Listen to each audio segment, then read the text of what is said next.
আসসালামাইকুম, কেমন আছেন সবাই? আশা করছি সবাই খুবই ভালো আছেন। আলহামদুলিল্লাহ আমিও খুব ভালো আছি।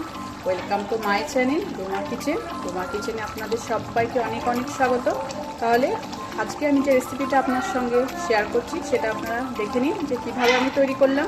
বন্ধুরা, আজকে কিন্তু আপনাদেরকে তৈরি করে দেখাবো শীতের একটা খুবই ফেভারিট একটা রেসিপি, সেটা হলো হাঁসের মাংস।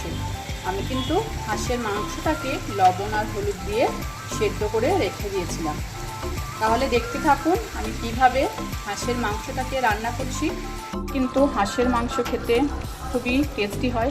আপনারা কিন্তু অবশ্যই একবার হাঁসের মাংস তৈরি করে বাড়িতে খাবেন। কেমন লাগছে আমাকে জানাবেন। আমি কড়াই বসিয়ে দিয়েছি। এবার আমি এখানে পরিমাণ মতো সরষের তেল দিয়ে দেবো। ঠিক আছে, আমি তেলের মধ্যে এবার আমি পেঁয়াজ কুচি দিয়ে দেবো, লঙ্কা দিয়ে দেবো। পেঁয়াজটাকে আমি হালকা ভাজা ভাজা করে নেব। আর ভাজা ভাজা হয়ে গেছে। এবার আমি সমস্ত মশলাগুলো পেঁয়াজের মধ্যে দিয়ে দেবো। 1 চামচ জিরে গুঁড়ো, ধনে গুঁড়ো, হলুদ গুঁড়ো, রসুনের পেস্ট 1.5 চামচ মতো। আমি কিন্তু এখানে হাঁসের মাংস 1 কিলো নিয়ে নিয়েছি, সেই অনুযায়ী আমি মশলাগুলো দিচ্ছি। এবার আমি মশলাগুলোকে ভালো করে নাড়াচাড়া করে নেব। টমেটো কুচি দিয়ে দেবো।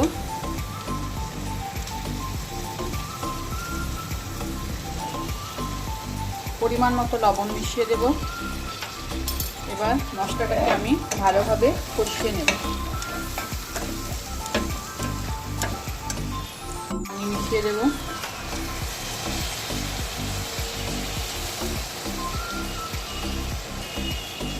অনেকটাই কিন্তু কষানো হয়ে গেছে।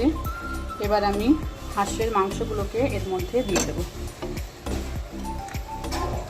হাঁসের মাংসটা কিন্তু আমি লবণ আর হলুদ দিয়ে সেদ্ধ করে রেখে দিয়েছিলাম। মাংসটা ভালোভাবে কষিয়ে নেব।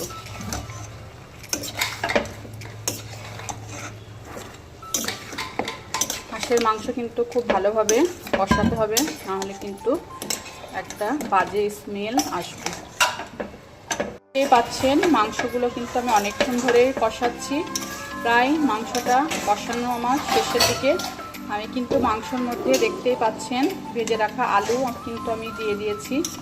এবার কিন্তু আমি পরিমাণ মতো পানি দিয়ে দেবো গ্রেভিটা তৈরি করার জন্য, আর মাংসটা যাতে ভালোভাবে সেদ্ধ হয়ে যায়।